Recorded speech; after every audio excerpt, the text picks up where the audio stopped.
La mejor conversación y las ideas más relevantes. Esto es el panelazo de www.copano.news. En La Clave 92.9.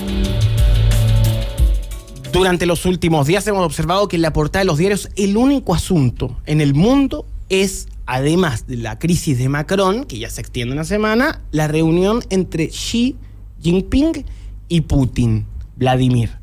Para poder entender qué tiene esto detrás, traemos al periodista, historiador Adriano Rivadeneira para poder entender el más allá, no solamente los títulos, no solamente lo que ves en las cadenas. Muy buenos días. Buenos días, Nico, Fran, Sebastián, un gusto estar acá. Días. Cuéntanos, ¿qué hay detrás de estas reuniones? ¿Y por qué? Bueno, los chinos tienen la postura siempre de ser propositivos, porque no emplean en campo los recursos que están empleando en este minuto Estados Unidos, con su apoyo militar, cheque en blanco se llama la táctica que está aplicando Biden con Ucrania, o sea, pasarle todo lo que los ucranianos pidan. Y los chinos no están apoyando militarmente a los rusos en ese sentido, no de la misma manera. Entonces los rusos están un poco solos, los chinos proponen un acuerdo de paz. Un acuerdo de paz, se reúnen con Putin porque es uno de los actores que tiene que estar presente en la mesa, por supuesto, y Ucrania votó hace un tiempo en su parlamento que ella misma no puede negociar una paz con Putin. Y eso bajo presión norteamericana. Entonces, ahora, pongo un punto. Siempre o durante los últimos 50 años, en el imaginario, el gran garante de la paz o es Estados Unidos o es el Papa de turno. claro. Que ahora China aparezca haciendo esta jugada cambia el escenario geopolítico, ¿no? Lo que pasa es que el escenario geopolítico cambió harto ya es distinto. Los chinos aplicaron una forma de neocolonialismo en África, una técnica que no se había hecho todavía, que es invertir ingentes sumas de dinero en un continente que estaba semiabandonado por los recursos, y ahora tienen todos los recursos. Los rusos ocuparon unas partes de África también militarmente y están haciendo ahí un jueguito. Entonces, lo que nosotros estamos mirando es que entre China y Rusia había teléfono por África. Sí, siempre, desde como los dijo 2000. Shakira, porque esto es África. Sí. ¿Y por qué invirtieron ahí? ¿Cuál fue la estrategia? La estrategia fue Sudáfrica. La estrategia fue Sudáfrica, armaron militarmente Sudáfrica y de ahí los países importantes. Bueno, sabéis que China construyó en pocos años 10.000 kilómetros de ferrocarril en África. O sea, hoy día existen ciudades pensadas a la China en África y el modelo y con el modelo económico aplicado también. Y es súper interesante porque los europeos lo que hicieron fue extraer solamente, ¿no? Y importar migrantes. Los chinos ocuparon el lugar con infraestructura, con unas inversiones increíbles desde los primeros de los 2000. Esto es historia.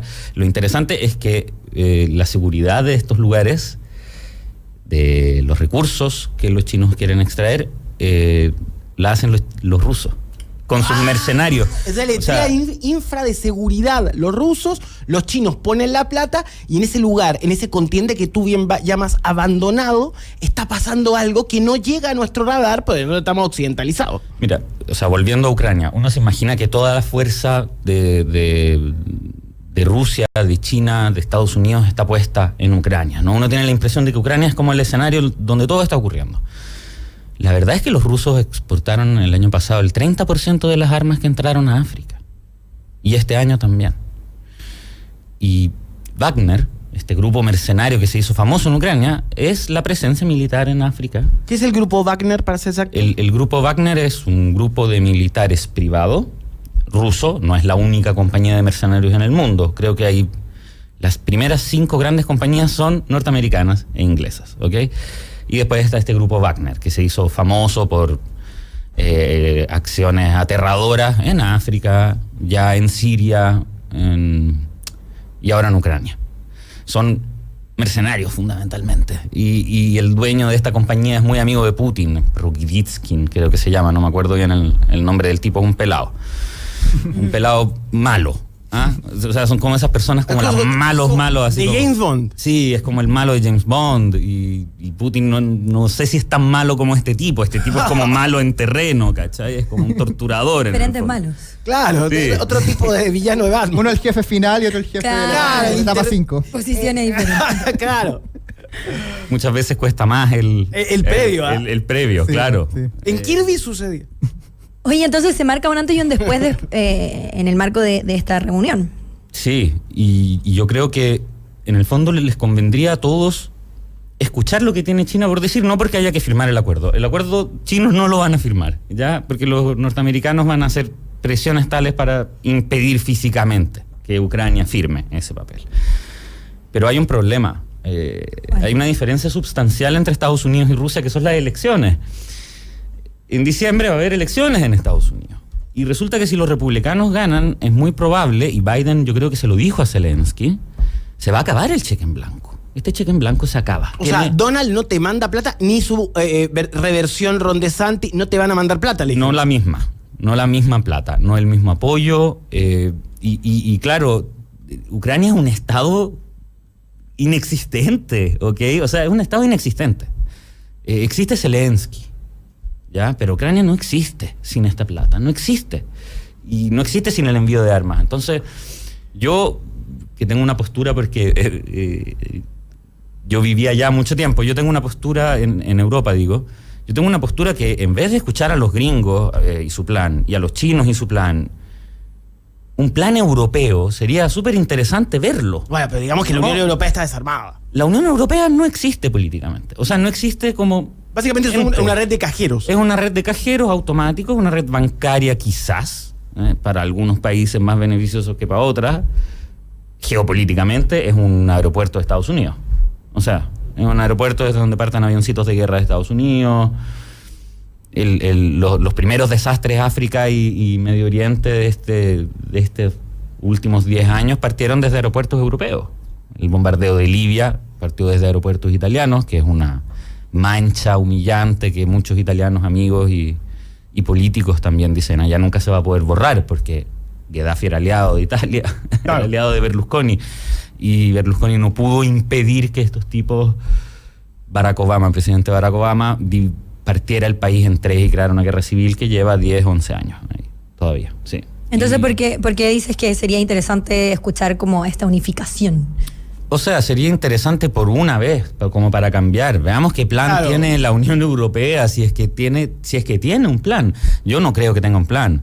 ¿Por qué? Porque en Francia ahora tenéis un estallido, es pequeño el estallido, está ingigantado en las noticias, los franceses son como 80 millones de habitantes. Claro, no, o sea, yo veía que el título era 12.000 personas protestando y decía, es pocazo, es como París, en verdad.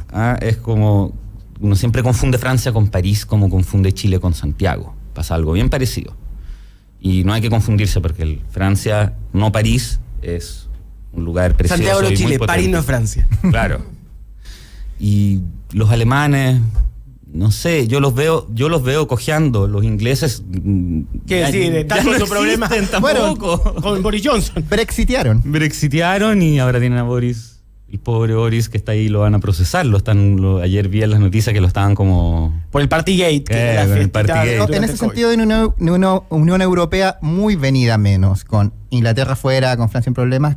¿Quién lidera y quién se involucra ahí como en la articulación, por decirlo, en los distintos temas geopolíticos para, en el caso de Ucrania particularmente, ver alguna posición que diste de la de China, de Estados Unidos, de otras potencias? Los polacos quieren invadir Rusia.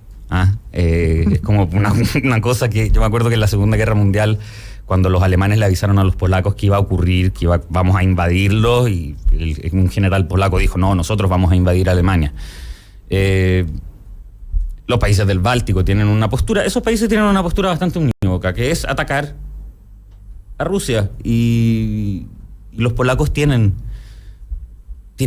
son súper interesantes al interno de lo que puede ser una postura geopolítica europea, son súper independientes en ese sentido, pero no existe hoy un país europeo en condiciones de guiar 8:43, haciéndonos entender esta situación. Entonces, por fin vemos por qué había teléfono entre Xi Jinping y Vladimir Putin, y es gracias a Adriano Rivadeneira, que está con nosotros en esta mañana. Recuerda que este podcast lo puedes escuchar buscando Copano a través de Spotify y, por supuesto, a través del YouTube de Radio La Clave y todas nuestras plataformas.